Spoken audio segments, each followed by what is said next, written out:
Ladies and gentlemen, seekers of light and secret knowledge wherever you may be, you are listening to Points of Light Radio, the podcast dedicated to taking you past the apron and behind the closed doors of lodges everywhere.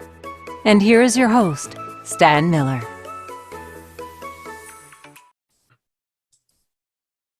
Good morning, good afternoon, and good evening, brothers and sisters. I hope you're enjoying Points of Light Radio so far. My guest for this particular segment of Points of Light Radio is Davey Wiggers.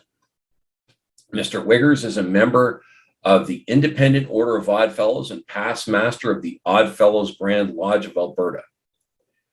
Now, for those of you who don't know, the Odd Fellows is a non-political and non-sectarian international fraternal order founded in 1819 by Thomas Widely in Baltimore, Maryland.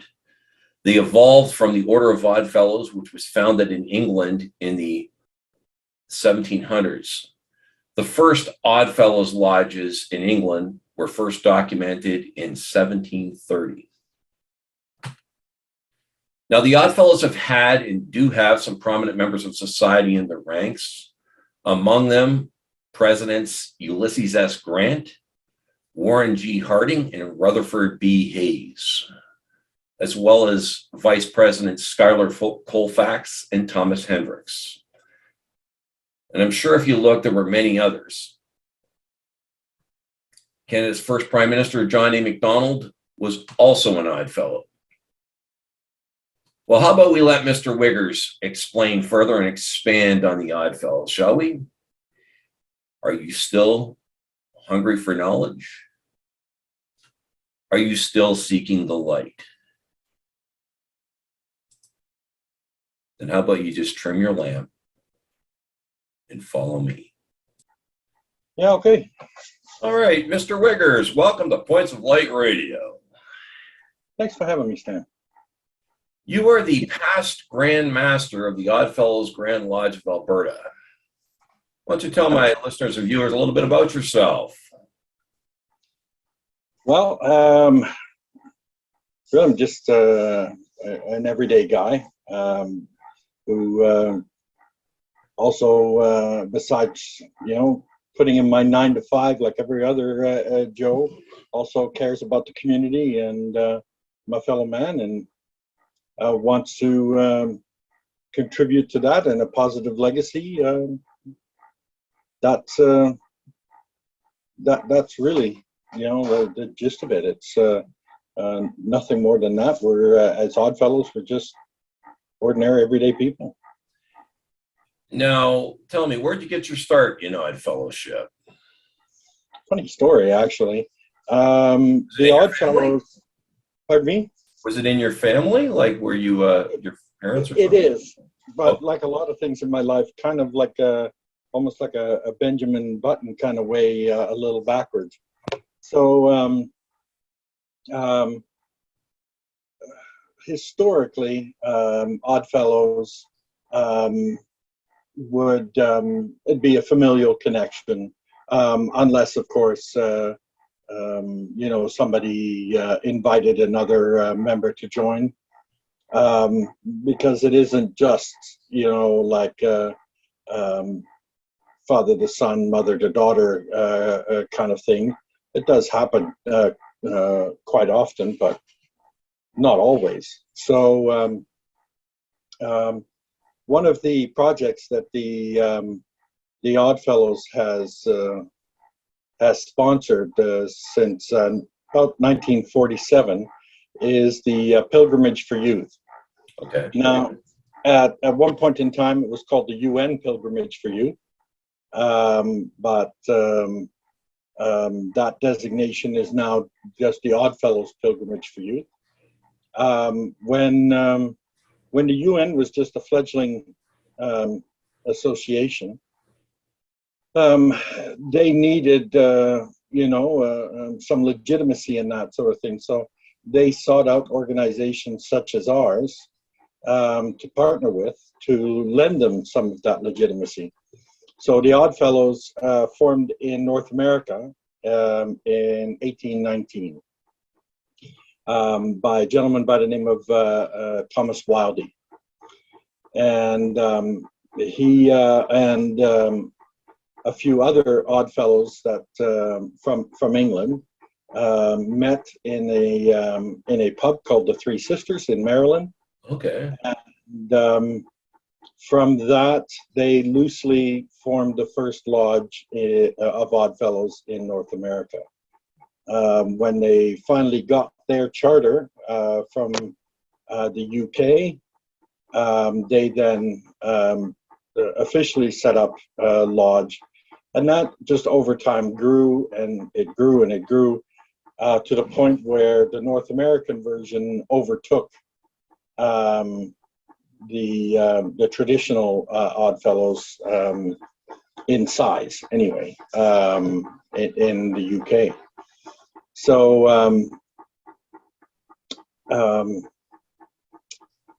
but how long have you been a member, if you don't mind me asking? I've now been a member for 8 years. 8 years, yeah. Now, what drew you to Odd Fellowship? So, and that's the rest of that Okay, story. sorry. The pilgrimage for youth in Canada requires that potential candidates take part in a speech competition. Oh. And so that's open to grade 10 and 11 students. And every zone has a speak-off. So it can be a topic that affects society, but it can be pretty much whatever the student wants. So they put on that presentation, practice their public speaking skills, etc. And the winner, or in some cases winners, depending on the year and spots available, they then go on the pilgrimage to New York and to Ottawa and to Pennsylvania. So they in New York, they take part in an international speech competition because lodges from all over the world send delegates to New York, to the UN, where they get to meet some delegates and talk about current affairs and get to meet with actual UN delegates. So these kids are really our future, and we try to set them up for that. Runners up go to a camp in Alberta called Camp Sunya, which is another kind of like a mock UN camp where kids take part in UN-style committees, etc., and learn more about world affairs and politics and that sort of thing. So the point of the story is my son took part in the speech competition, and although he didn't win first, he got second. The parents are encouraged to come to the speak-off, and I attended, and I spoke with a few Oddfellow members there, and I was invited to come check out the lodge. And so I did. I was really intrigued, and I applied to be a member, and there are a number of steps that you go through to become a member, but I passed all of those, and then I was accepted in the Brotherhood, and I've been in it and active ever since. Okay. But you were also, like I said, a past Grand Master of the Oddfellows Grand Lodge of Alberta. Now, what exactly does a Grand Master do? Do you visit other lodges or tour the province or whatever? So, besides our benevolent works and charitable works and beneficial works to our fraternity, there is, although we are overall apolitical, in the hierarchical fashion, there is a political aspect to it. And that is roundabout way set up in the Republican fashion, as there is an executive board, not unlike a governor, and then there's committees that do the actual work of the order. So in a lodge, you have the noble grand that oversees the business of the local lodge, a vice grand. So you have basically a president and vice president. Then you have support staff in there. And in the provincial portion is the Grand Lodge of Alberta, and that oversees all the lodges in the province. So as Grand Master, you oversee basically all the lodges in the province and the business of the Grand Lodge. And so yes, you do visit all the lodges, although the actual work of the philosophy that you're supporting is done by your support staff that are known as deputy Grand Masters. And they would go through all the lodges and support you in that fashion. But yes, as Grand Master, you try to visit as many lodges as possible. How many lodges are there in Alberta, if you don't mind me asking? Well, these days, not near as many as once was. We now have, as far as Oddfellow lodges go, 11 lodges. But there's also the Rebecca's and the Encampment and the Canton. So I'd say all told, I'd have to look at the exact numbers, probably somewhere in the name of 50 lodges. Okay, and are you a member, by the way, of any of those encampments or Patriarchs Militant? I know the Rebecca is a woman's lodge, but are you a member of the encampments or Patriarchs Militant? As the Grand Master, you have to be member of each. Okay. That is one of the things that, as you progress, at one point in time, and so many things have changed over the centuries, but at one point in time, you had to go through all the degrees in Odd Fellowship before you could join an encampment.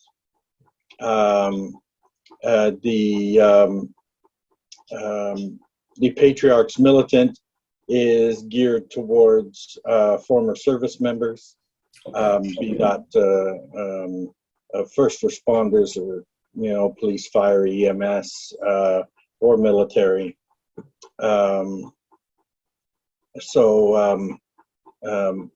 That's what that's geared towards, and the Rebeccas were or are the ladies' side of it. Now, the Rebecca's part is actually really quite interesting, because if you look at our history, and I was just an acquaintance of mine just made a comment earlier today, actually, how it seems times have changed in so little time. I mean, when you think about all of human history, how little things changed for thousands of years.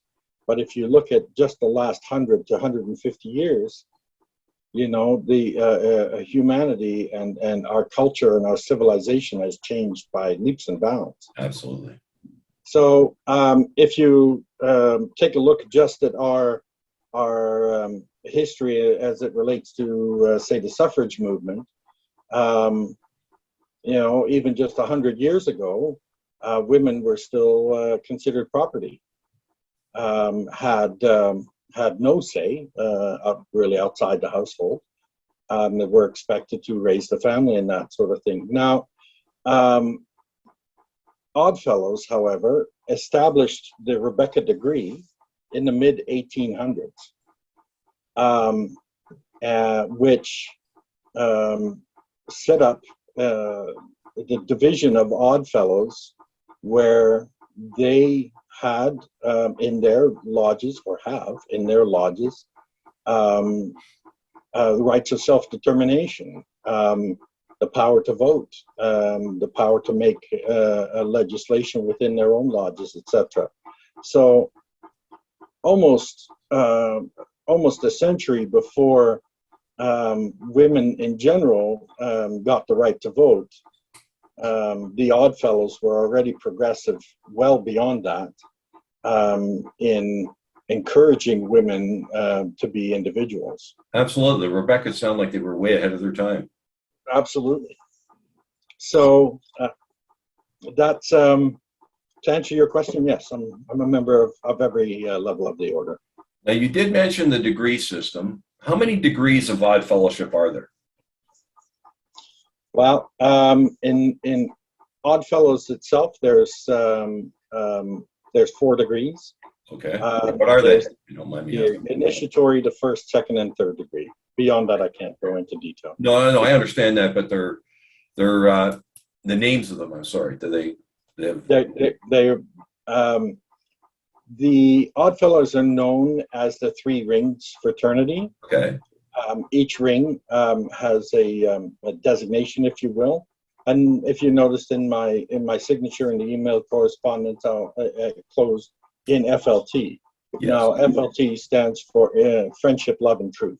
Okay. So each one of those is a ring. So we have the initiatory degree, the degree of friendship, the degree of love, and the degree of truth. Okay. Yeah, that's interesting. Okay. And a ceremony for each of them, obviously. Correct. Okay. So, and what do you think that Odd Fellows has done for you, by the Odd Fellowship? What do you feel it has done for you? For me personally? Yes, sir. So, Odd Fellows, our main mandate, if you will, is to elevate the character of mankind. So, I mean, it's pretty common sense things that, you if you see someone in trouble, you help them out. So our mantra is to relieve the distressed, bury the dead, educate the orphan. I'm missing one. That's fine. No.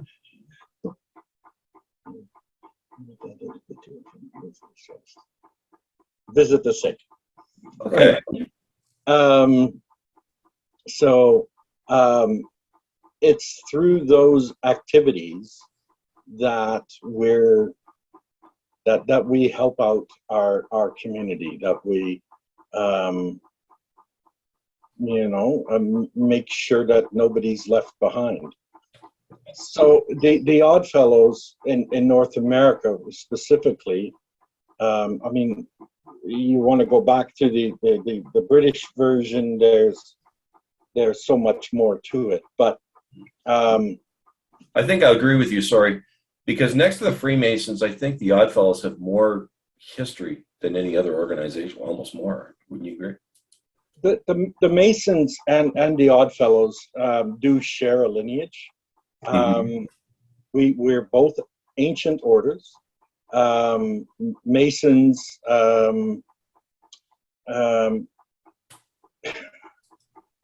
Masons and Odd Fellows were not always organized in the way they are today, but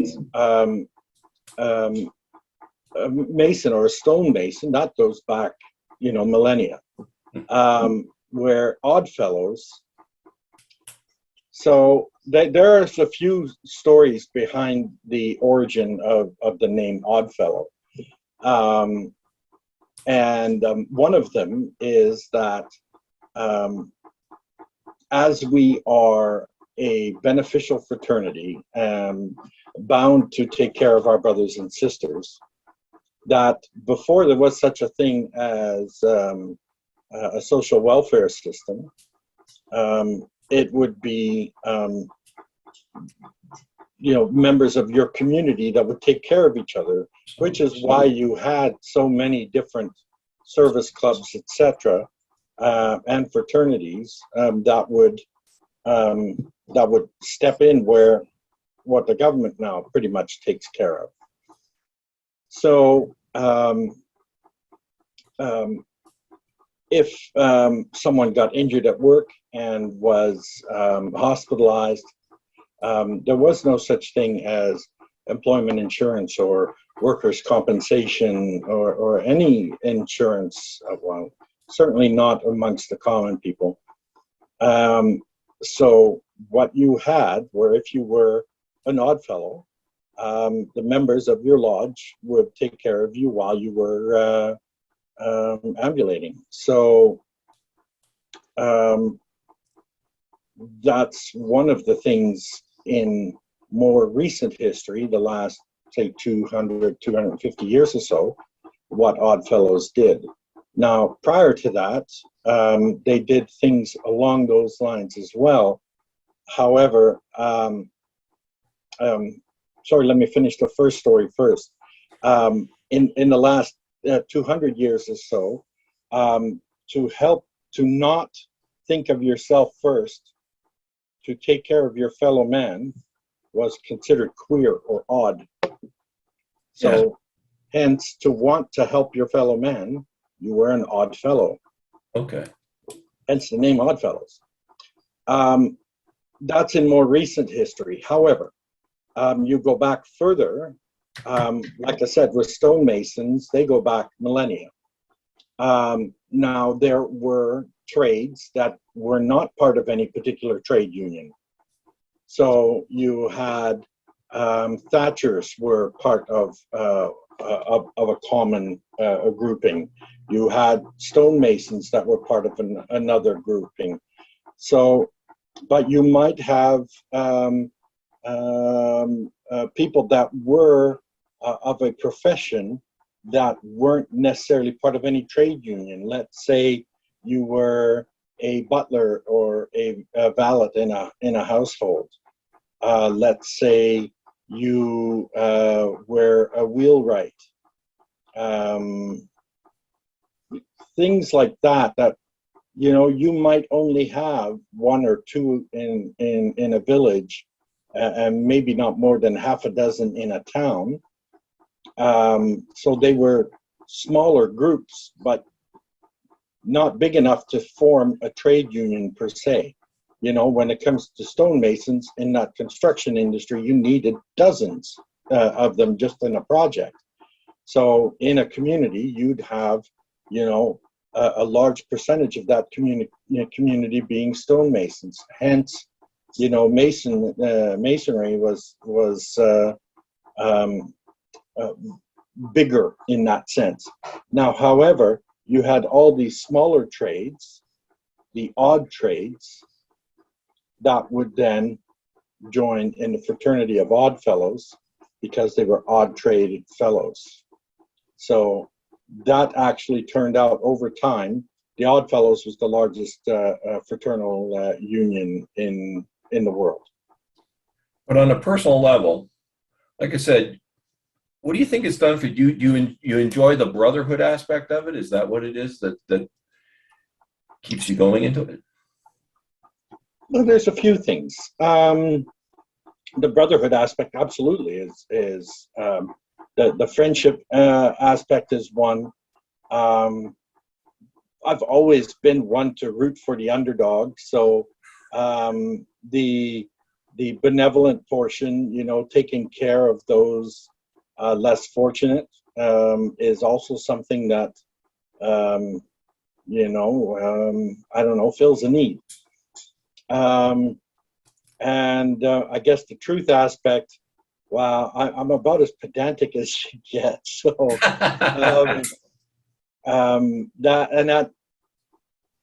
yeah, it annoys some people, but you know, birds of a feather, if you will.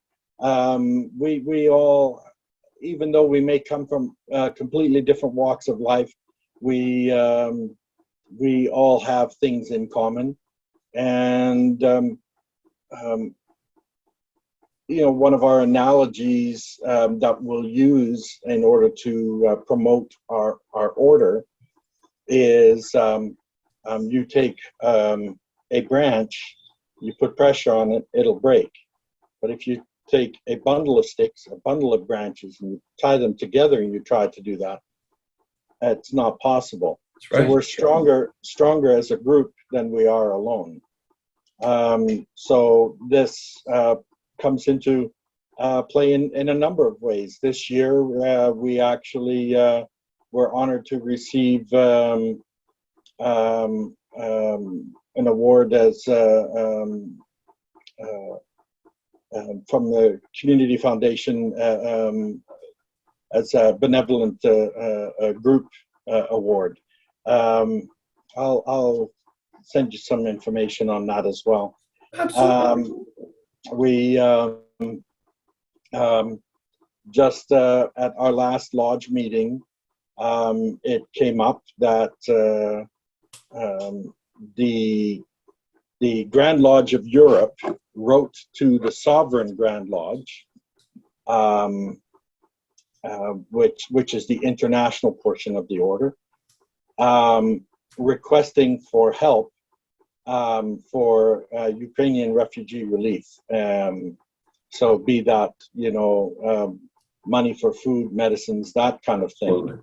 So the Sovereign Grand Lodge immediately donated $10,000 to the cause. Wow.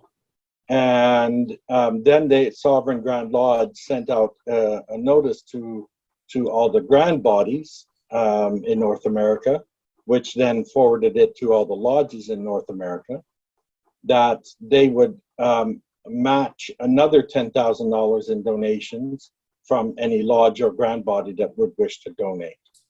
So the lodge here in Lethbridge has been fortunate enough to have some very smart business people in our history, and so we decided to donate $1,000 to that relief fund as a lodge. So then the Sovereign Grand Lodge will match that. So there'll be another $2,000 that goes to that relief fund. Now, the Grand Lodge of Poland will be the one administering those funds, but we expect probably easily to reach $30,000 to $50,000 in relief funds just from North America. Now, that's just a conservative estimate. It could well go way beyond that, but it's I will look forward to see once the Sovereign Grand Lodge reports forwarding those funds, how much in total is sent. Well, Mr. Wiggers, what do you feel if someone was looking at joining Odd Fellowship or just deciding which fraternal organization to join? What would you say to those thinking of joining? Shall we say anything? How would you recommend the Odd Fellows? Absolutely. Okay. Absolutely. So the one thing about the Odd Fellows is that we're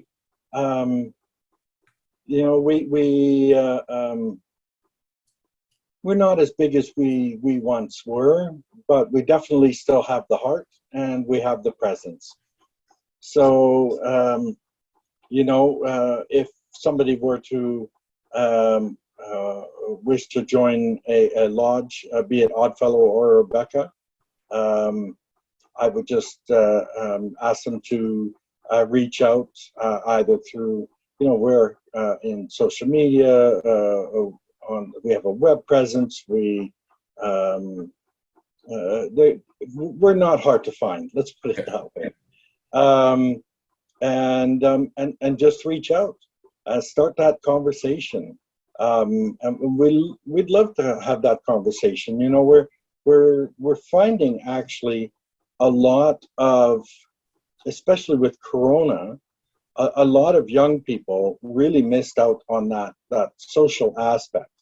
And a lot more young people have been reaching out to the Odd Fellows to say, hey, tell me a little bit of what you're about. Well, that's excellent.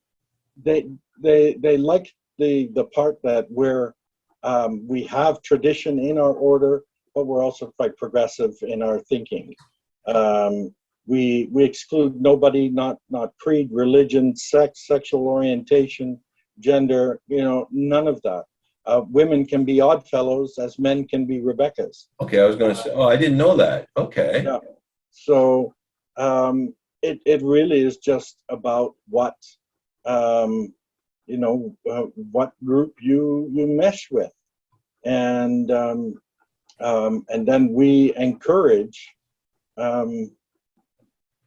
people with ideas on how to help their community come to us, join a lodge, bring those ideas to the lodge, and let's do those good works in the community. We have a number of projects that we as an overall body administer. Things such as the Living Legacy Foundation. We as Oddfellows plant in Alberta over 40,000 trees a year. As an order, millions. We support, we have a project called the Visual Research Foundation, which has a research chair at Johns Hopkins University that is dedicated to the study of glaucoma. We have the Crippled and Afflicted Children's Fund, which is truly an ancient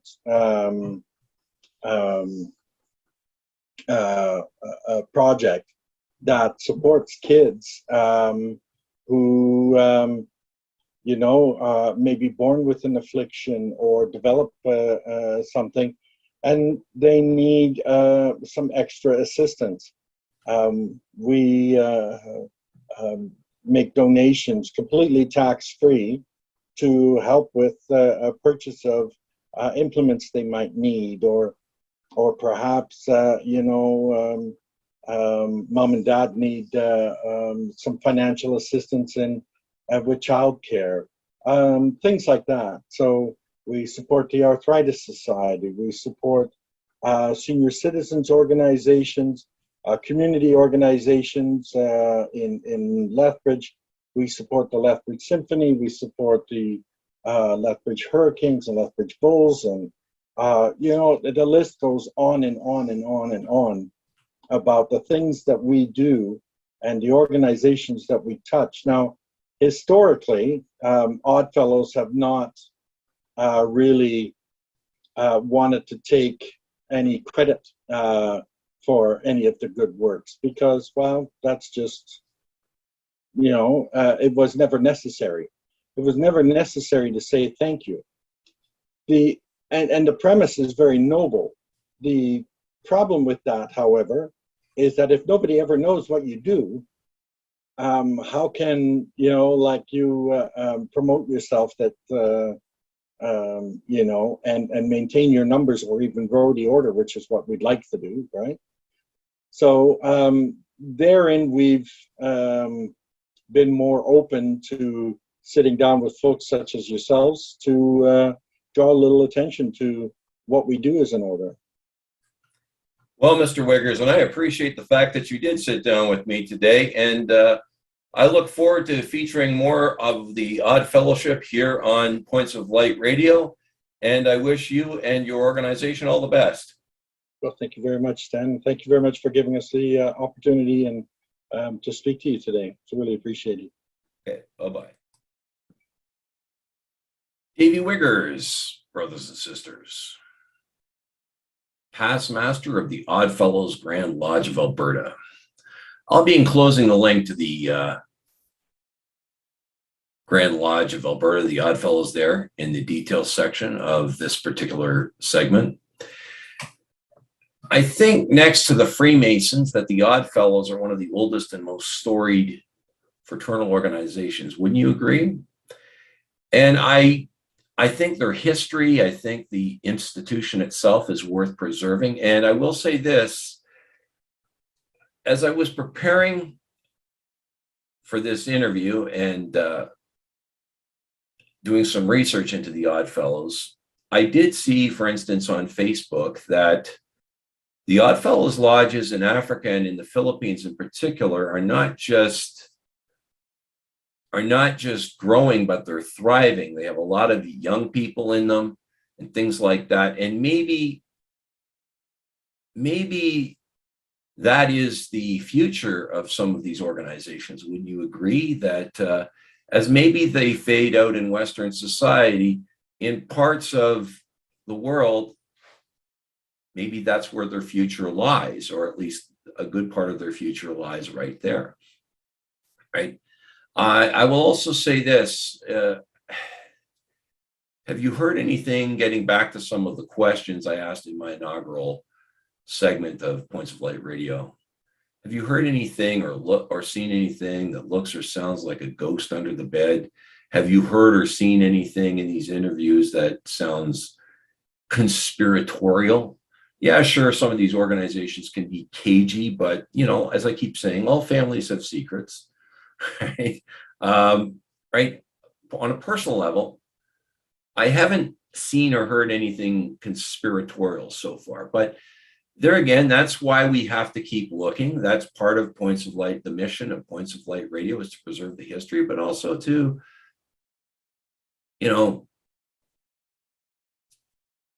get light on these types of organizations, shed some light on them, and get some of this knowledge, shall we say. But I'm going to leave it here. But before I go, I want to remind you that this podcast is available on both YouTube and Spreaker. Please share, like, and subscribe when viewing Points of Light Radio on YouTube. You can follow Points of Light Radio on my Facebook page at facebook.com/Points of Light Radio. My Twitter handle is at PO Light Radio. You can see the link to my Spotify channel in the details section of this particular segment, as well as a link to the Points of Light store where you can go and purchase some merchandise from Points of Light Radio and represent. Hey, I told you I'd get some of it on here. I'm not done yet. We're going to be seeing more Points of Light merchandise here on Points of Light Radio. And I might also add this, that if you have a store which sells fraternal merchandise, Points of Light Radio is available to advertise your store. But I'm afraid I'll have to leave it here today, brothers and sisters. Until next time, brothers and sisters, keep searching. Just step into the light.